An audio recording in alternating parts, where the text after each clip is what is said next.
Above average here, I'm going to give you two Kashtira lists. I think both of these lists are probably going to be the best lists that are going to exist on the internet. And I think you guys should try them out. It's very, very thought out and specifically made for post-September ban list. And I think even though Prosperity went to one, I think the deck is still phenomenal. I think the deck is insane.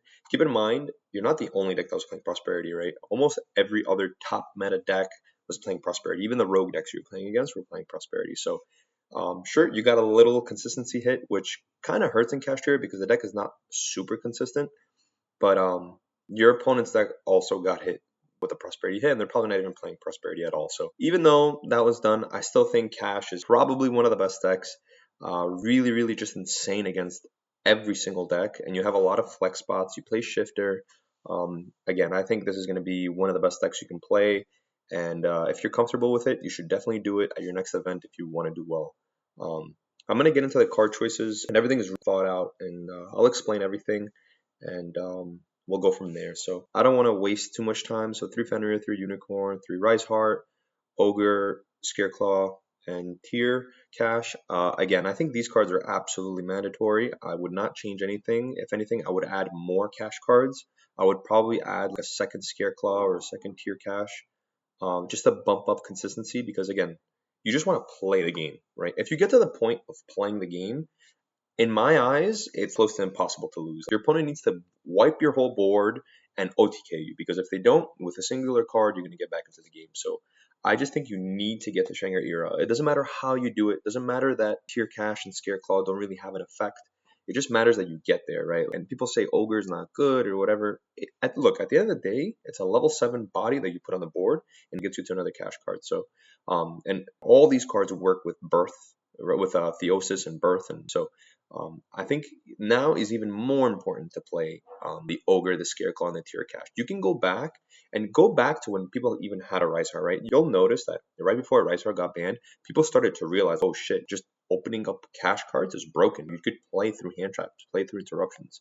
So I think it's very, very smart to just maximize it, if not play more cash cards rather than play less. And we'll go to 3 Shifter, obviously, 3 Ash. Normally, I wouldn't play this in the deck, but because it's going to be like a wide format now, there's going to be a bunch of different decks you're playing against when you go into an event. I think Ash just covers the majority of the decks, and it's an easy side out card, super flexible card in the main deck, but I think you need it just to hit those rogue decks, hit those like Snake Eyes, get a little consistency hit. So if you use like when they go to summon Flamberg from the deck and you Ash there, sometimes it can get you there. So I think Ash is decent, right? It's always going to be good. Your Terraforming, your Prosperity. So this is the list that plays Prosperity. You could just play one. Why not? It could be a solid 1 of that you see. 3 planets, 3 births, 3 Theosis. Again, super important. You want to have max consistency. You just want to get to the point to play the game. You just want to get to the point to summon Shangri-La, and then you're good, right? 1 talent, and most of my lists I play 1 talent just because it's a card that lets me play through a hand trap, right? And keep in mind now, people are playing Nibiru way more than they were before, just because there's not Balusa, there's no hard negates. So being able to have something post you getting nibbed is really powerful. So if you could get nibbed and then just end on a Fenrir, right, which is not going to be that hard, and then just use talents and look at their hand, rip another card, that could get you there. That could for sure get you there. So I like how talent is really good into nib and into hand traps, right? If you try to play cash, you get slapped on the wrist by an ash or something, and then you talents look at their hand, the game is over. So I actually really like talents now, but for this list, I'm just playing just 1. Triple Dark Hole, I think this card is very, very good, especially in cash too. I'm playing Dark Hole over Raigeki just because there's a bunch of Mimic Ghoul and weird cards that are out now. Also, if you get Veilered or Imperm, you could just Dark Hole your own board and then summon another cash from hand, so that's pretty cool. And the fact that I'm playing even more names, right? So because I'm playing the tier cash now, I think it's correct to even play another one, right? Another name, but you get that cash in the grave, so then you could reveal your Scareclaw, your tier cash, and put an extra monster on the board. And again, you just want to get to Shangri-La. It doesn't matter anything else. Spellcard Monster Reborn, phenomenal card. If you're not under Shifter and you get nibbed, you could just Spellcard Monster Reborn your Shangri-La, and then the effect is going to be live on the following turn, right? So you're still going to get the Shangri-La effect to summon from the deck. So this card is phenomenal going first. Not that great obviously, but you already have max consistency. You can't play any more cards to boost up your consistency, right? So this is going to be a not so great card going first, but a phenomenal card if you lose a dice roll, which is going to be 50% of the time, and it's going to be an absolutely broken card in the mid to late game. So it's going to be a bomb card. So I think 3 is cool, and then 3 Spellcard Monster Reborn, like I said, you could reborn your Shangri-Ira. It could help you reborn to go into some link plays. Really good as a disruption. I think this is a 3 of in Kashtira. 3 Cosmic. Again, the beauty of this deck is that you can play so many cards that are just always going to be good. If you look at the deck and move your head back a little bit and look at the overall deck profile, you'll see that the cards are always going to be live. There's never going to be a time where you're going to draw a certain card and be like, oh, this is not good here, right? Like you draw Nib or you draw Droll and it's just not live. In this deck profile, you'll see that you'll always have live cards in your hand. It does not matter if you're going first or if you're going second. So that ability to play a deck like that could play those cards, and then as well as being able to play cash is just crazy, right? Because you have your one card crazy combo, and then you also have Birth, you also have like, Shifter in the deck, which if you draw it, you're already in a really good spot. So I think the fact that you play 3 Cosmic is beautiful. I think you feel super confident whether you win or lose the dice roll, right? And I don't care if I'm going against Stun, I don't care if I'm going against any rogue deck that exists, I know I'll be prepared for that. And then the 1 preparations, again, I think this was important before. I think it's even more important now because you're playing Dark Hole. So if you get Under Shifter or whatever, you banish your cards through Tear Cash or Scareclaw, you have another way to summon another cash monster on the board and play through Nibiru. So I think this is important. And please don't cut it. Just force it into your deck. Even if you don't like it, just leave it in, play with it, and I'm telling you, it's eventually going to click that this card is absolutely broken. And if the second effect resolves to look at your opponent's hand, it's a win condition, right? You're going to win the game. All right, moving forward. 2 Lava Golem. I just think this is a phenomenal card to play in cash. Your normal summon, you can rely on your normal summon, not really. You can get away without normal summoning, but I realize that I do normal summon a lot, but if you're going second into a whole entire board, I'm willing to give up my normal summon, right, to Lava Golem, right? If I get rid of 2 disruptions, then that offsets my normal summon, right? So I think 2 Lava Golem has always been perfect, the sweet spot.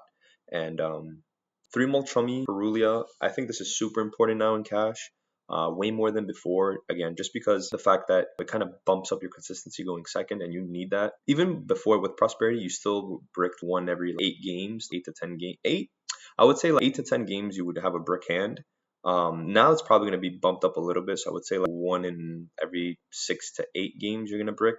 But I think going second, having this, having the prosperity and the talents, you can get there, right? You're going to draw cards that you allow you to play the game. So if you start cutting the tier cash and the ogre and the preparations and you try to play like how cash used to play, I promise you're going to brick so often and you're going to get annoyed and you're going to say cash sucks because you're not going into Shangri-Ira, right? You're not playing cash. You're not going to get to those cards. So again, just stressing the importance of the ogre, the tier cash, and the preparations, as well as Spellcard Monster Reborn. It's another card that lets you play the game and bumps up consistency, if that makes sense. So Cerulean bumps up consistency going second. Even if you get 1 to 2 draws, it's way more than enough. I like how if you draw it for turn, you could just pitch it, right? And then you could potentially draw 1 to 2 cards during your own turn, right? That could happen if your opponent nibs you, or they try to summon something through the hand like Garunix or something, and you could get another draw or 2 during your own turn. So I like how it's not horrible to draw for turn. And again, consistency going second. The 1 Raigeki, 1 Thrust, and 1 Lightning Storm, and the 1 Duster. So these are all, again, going second cards. Raigeki just bumping up the percentage of you seeing that monster board breaker that you need to see going second. I love how Raigeki works with the Spellcard Monster Reborn. And it works with talents, it works with thrust, same with all these cards, right? Because you're forcing your opponent to activate a negate, activate a monster effect, and then you could thrust or talents and then get to consistency, right? Draw 2 cards or do whatever you need to do. So I think this is a sweet spot. I wouldn't play more than 1 thrust in this build. I think 1 lightning storm is perfect, right? You're never going to see 2, so you're never going to fall into the hard OPT rule. Duster, just you want it against the back row deck, so having Duster triple cosmic is a little crazy, right? You're gonna be covered for back row, right? And then the 1 evenly here you could see as well. Going second, you're super well prepared, and you need to see blowout cards because since our consistency got hit a little bit. You can't really rely, in my opinion, to land trap your opponent and then eventually try to draw top deck a monster. or top deck a card, I think it's better to just use a blowout card and then deal with multiple things at a time, and then your one card can get you a lot further than if you were going to play just hand traps and try to slap your opponent's wrist. So I think these cards are really well thought out, and you're playing them at a ratio that they will never backfire, and that you will, no matter what, always have live cards in your deck and always have live cards in your hand, which I think is super important, right? You're never going to have multiple thrusts. You're never going to have multiple lightning storms. You're never going to have the only redundant cards are going to be Dark Holes and Raigeki, which that's not bad at all, right? You've seen Tempai where they've had triple Dark Hole and it was good. So I think that's good. And then Call by the Grave, you want it going first, going second against certain decks. That's why I didn't main it. Like I said, I'm trying to stay consistent with the fact that I always want cards that are live. So Call by the Grave is one of those cards that going second against certain decks, it won't be that good. Going first, it won't be that great. So I think it depends on the matchup, and that's why I put it in, because it could be really broken in a certain matchup. So I think the best spot for the card, even though it's so broken, I think the best spot for the card is in the side deck. And Triple Judgment, this is a cash card. I don't want to hear it. If you're playing cash, this is an auto 3 of. Don't make me explain it, please. I've explained this so many times. And then the 1D Barrier, another card that you can get off thrust, and a skip a turn card, right? Like I said, if you get nibbed, you want to have a plan. You want to have a plan to get another turn. So I think D Barrier is one of those cards that could give you another turn as long as you live. Next turn, your Birth or Pressured Planet or Unicorn or whatever can set up your whole board all over again. So I think D Barrier is insane. Extra deck, Shinger Era, Dragosack, the standard. So 2 Flare Metal. So this is a change I made recently, and I think it's actually really, really important.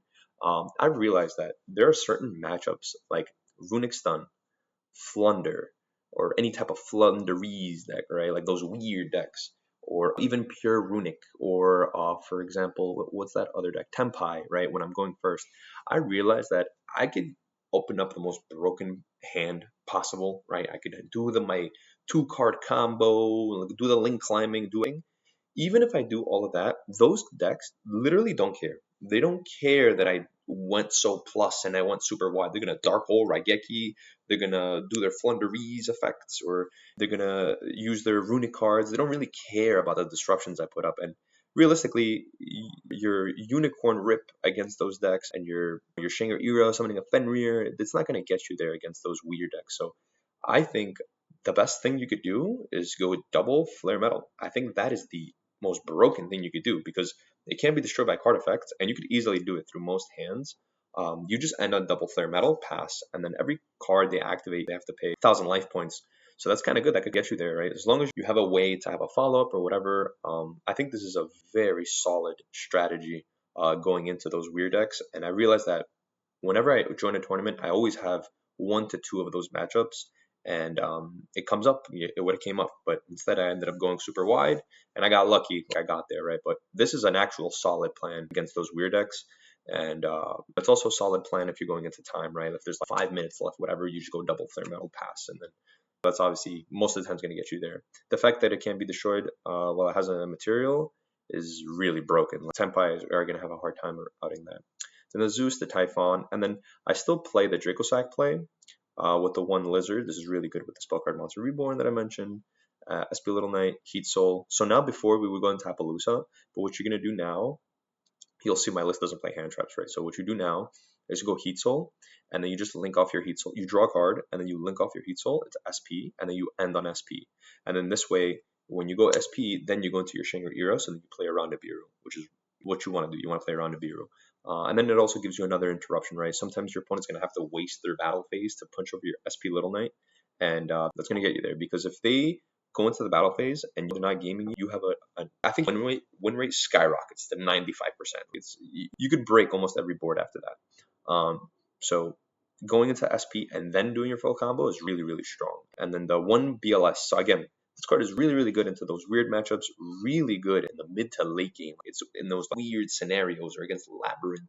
It's a very powerful card. And normally I don't play it, but I realized now with playing, again, 3 spell card Monster Reborn, it comes up a lot where I reborn my opponent's card and I don't know what to do with it. I realize that I have mad bodies that I don't know what to do with. So just going into a boss monster through your extra deck is a little crazy. This card could be a win condition in itself. So you can boost it to 4,500, right? And then it can be destroyed or targeted. That's a boss monster in its own right, and it's through the extra deck. What I like, Spell Card Monster Reborn. Again, if you do this combo, the Heat Soul combo, you'll go into SP Little Knight, and then you could Spell Card Monster Reborn your Heat Soul, and then during your opponent's turn, you could draw a card. So that's broken, guys. That's a little broken. Come on. This is a cash card, in my opinion. All right, so let's go to version 2. So test it first. Let me drink my kefir real quick. So here, the same idea as I said. I don't need to explain anything here. Now, this goes with the idea of talents and Pot of Extravagance.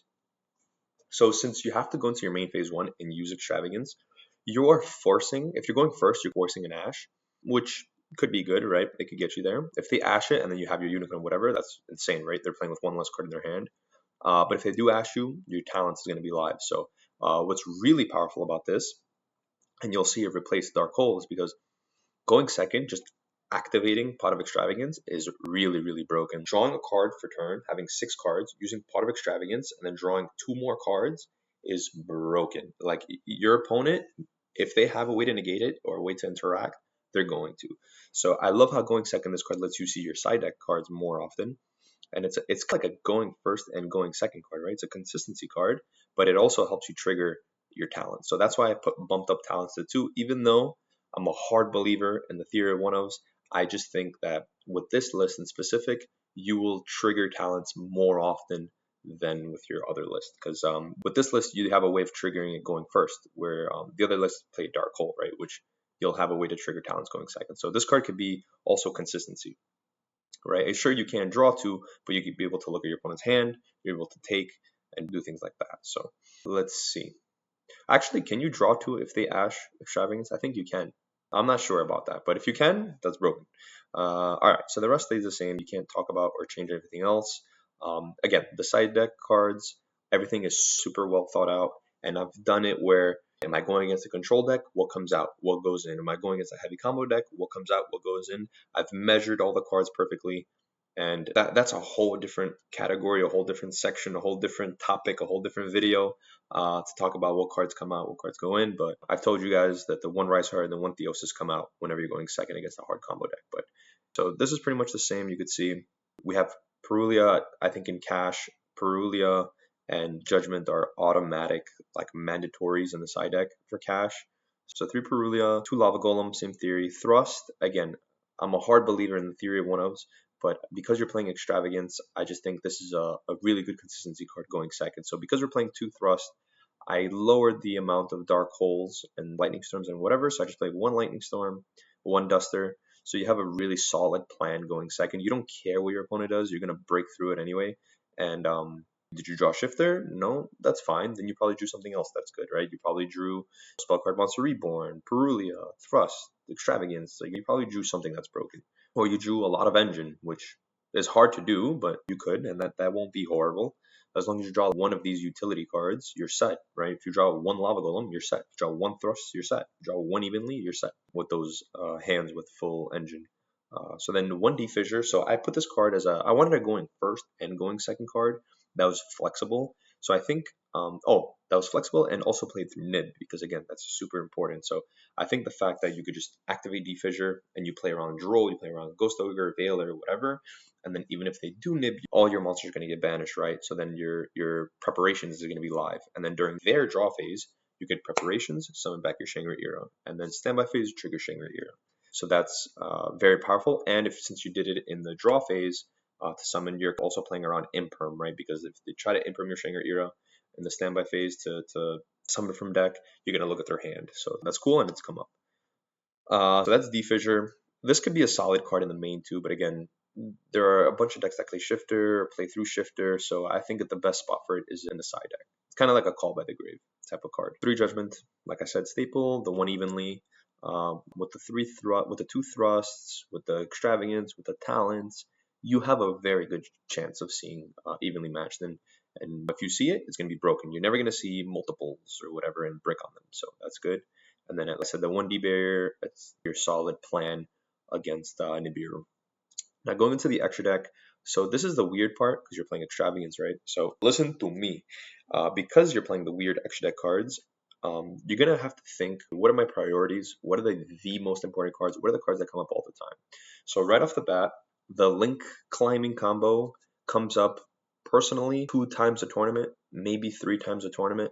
And realistically, I don't need to do it. That's not what wins me the game. It's like an insurance policy, but it doesn't really win me the game, right? I was winning before we even started doing like G golem play. So right off the bat, I knew that has to be cut, which is fine. You don't go into it all the time, and most of the times you were just prosperity-ing that away. Anyway, so three Shinger era, you need to play three because you really can't afford to banish all three. You always go into it going first. So my worst fear is using Pot of Extravagance and banishing all three of my Shinger eras.